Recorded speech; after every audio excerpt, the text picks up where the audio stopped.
Historically, the estimates have ranged between at least 3% to as much as 10% of what the U.S. spends on healthcare every year. The healthcare fraud is something that menace that eaten deep into the system now.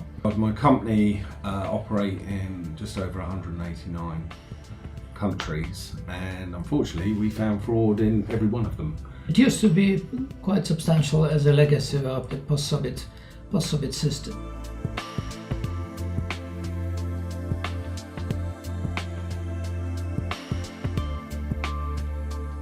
Fraudulent claims, pre-existing injuries and the like, and billers, so service providers. Is fraud by dishonest healthcare providers. Utilise the billing systems inappropriately.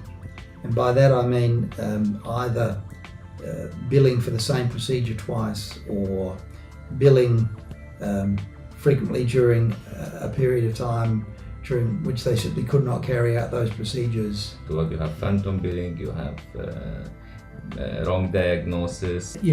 Billing for services that were not rendered, upcoding, charging for a more expensive service when a lesser service was provided.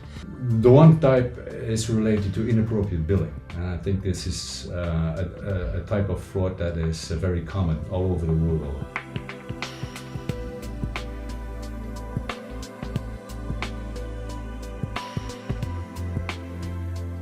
A girl that claimed to have suffered a stroke in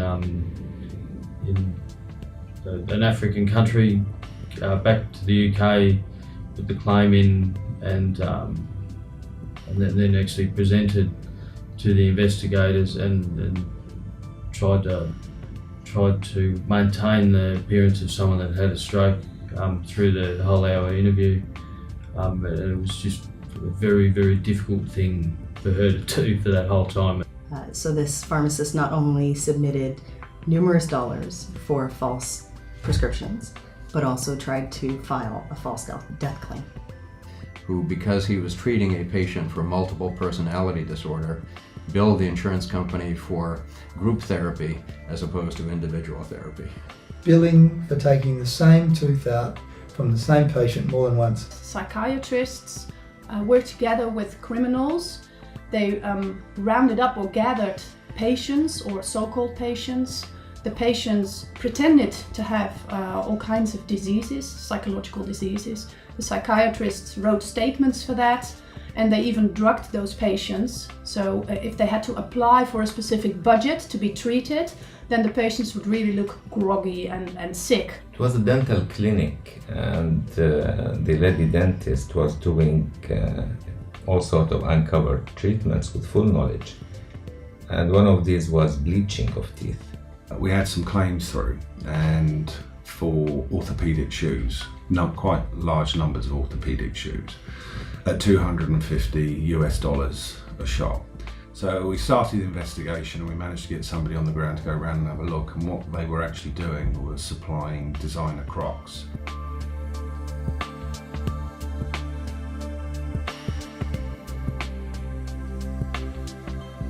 So in Canada, the public and private sector spends about $200 billion on healthcare. Our estimates are 2 to 10% of that. Well, in Europe, we don't have an accurate figure on what costs really are, and I don't think we can have that in any part of the world.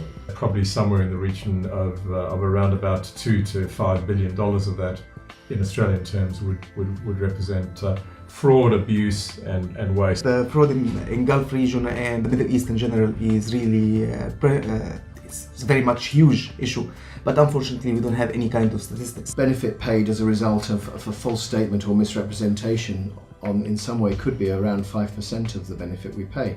And but there have been estimates from all over the world vary between I think I've seen estimates of 2 or 3% up to about over 10% in places like the USA and South Africa. Some people might say 5%, some people might say 50%.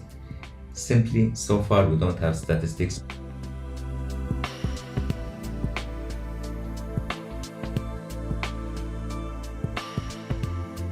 Should have really good staff to be able to investigate the cases.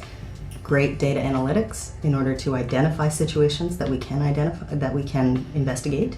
It's a multifactorial answer. I wish there was a simple answer.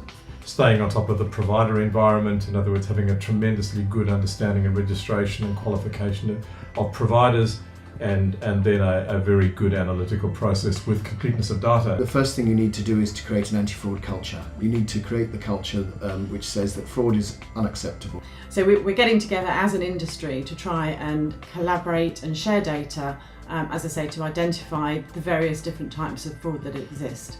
Trying to build the culture of integrity and changing the mentality of other partners. There's no silver bullet. There's no one solution that's going to eradicate fraud. But I think the focus really has to be on prevention. There needs to be a lot more collaboration between all parties. The solution lies in a concentrated fight, an effort by all of the people who are involved in the system. There's three things to invest in: tools, rules, and expert capacity.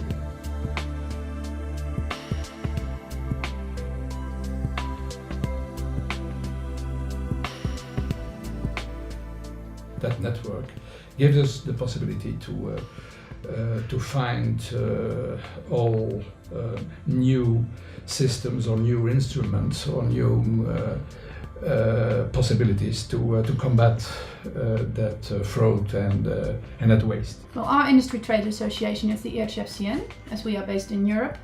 I'm pleased to be here. I represent the Canadian Healthcare Anti-Fraud Association. We work with both public and private sector payers in Canada, so the ministries of health as well as our private insurers. What we do is we provide a forum for things like education, conferences, and for the sharing of ideas in the fight against fraud. We are starting our own association, which is called GAFA, which is Gulf Healthcare Anti-Fraud Association. And the challenge that we really face in Gulf that we don't have one authority or one regulators. We are having more than 7 regulators in the Gulf countries, so we had to work with each one of them with different countries and different regulators in order to come up with that association. I am CEO of our trade association. We are known as Private Healthcare Australia, and we represent 95% of those people who are privately insured in Australia. And so we work as an industry association to assist our funds in interrelationships with the government. So on important matters like fraud prevention, we are actually really at the pointy end. The HRCFG, the Health Insurers Counter Fraud Group, and they provide, they're a lobby association, they provide conferences, they provide case management software and a central based web fraud hub.